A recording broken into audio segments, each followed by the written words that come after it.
Hello बच्चों, आज हम पढ़ने जा रहे हैं क्षितिज भाग 2 में संकलित राम वृक्ष बेनीपुरी का जीवन परिचय।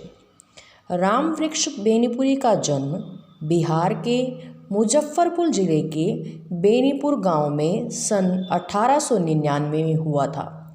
जैसा कि हमने बताया कि आज हम राम वृक्ष बेनीपुरी जी के जीवन के बारे में पढ़ने जा रहे हैं, तो मैं आपको स्पष्ट कर दूं, उनके नाम के सामने बेनीपुरी शब्द का प्रयोग बेनीपुर में जन्म लेने के कारण जुड़ा है।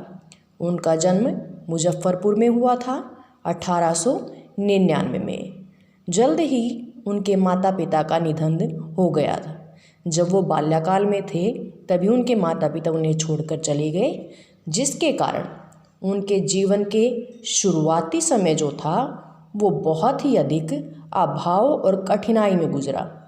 अभाव बेटा गरीबी, कठिनाइयाँ उनके जीवन में गरीबी से आने वाली जो मुश्किलें पैदा हुई, उनके कारण उन्हें जीवन में बहुत अधिक संघर्ष करना पड़ा था। 10वीं तक की शिक्षा प्राप्त करने के बाद 1920 में वो राष्ट्रीय स्वाधीनता आंदोलन में सक्रिय रूप से भाग लेने लगे थे, क्योंकि वो राष्ट्रीय देशभक्ति की भावना से प्रचुर मात्रा में भरे हुए थे। ऐसी अवस्था में वो स्वाधीनता आंदोलन में जुड़ गए। कई बार इसके परिणाम स्वरूप उन्हें जेल जाना पड़ा। इसी दौरान उन्होंने मात्र 10वीं तक की ही शिक्षा प्राप्त की थी।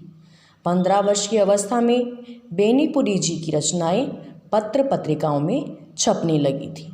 यहाँ मैं आपको स्पष्ट कर दूं, पत्र का अर्थ समाचार पत्र से है। जब वो छोटी सी आयु में अर्थात 15 वर्ष की आयु में थे, तभी से ही उन्हें लेखनी का शौक़ हुआ और उनकी लेखनी इतनी अधिक प्रभावित थी कि मात्र 15 वर्ष की आयु में ही उनकी पत्र पत्रिकाएं छपने लगी थी। वे बेहद प्रभावशाली पत्रकार थे, अर्थात उनका प्रभाव लोगों पर बहुत अधिक पड़ा था।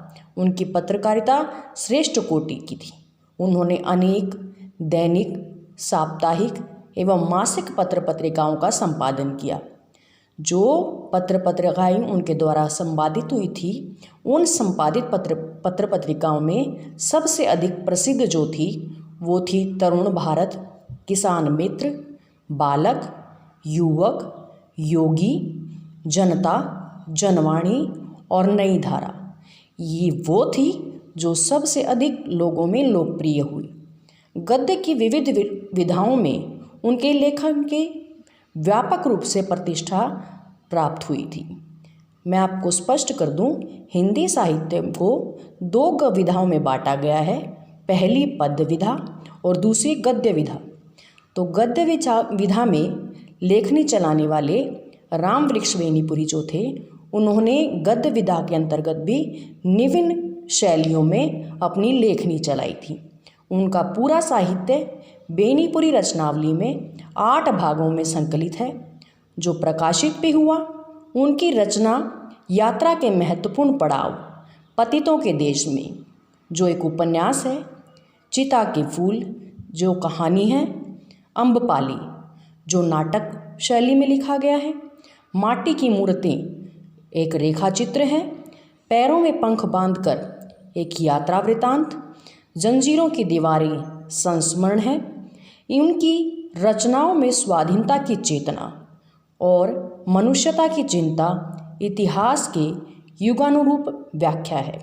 मैं स्पष्ट कर दूं, इन शब्दों से तात्पर्य स्वाधीनता की चेतना अर्थात लोगों के अंदर स्वाधीनता प्राप्त करने की भावना को तीव्रता देना, मनुष्यता के गुणों की चिंता, और इसके अतिरिक्त उस समय जो इतिहास था, जैसा समय चल रहा था, उसी के अनुसार उसकी श्रेष्ठतम कोटि में व्याख्या की गई है।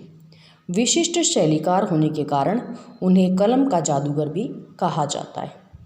तो ये था राम वृक्ष बेनीपुरी का जीवन परिचय। धन्यवाद।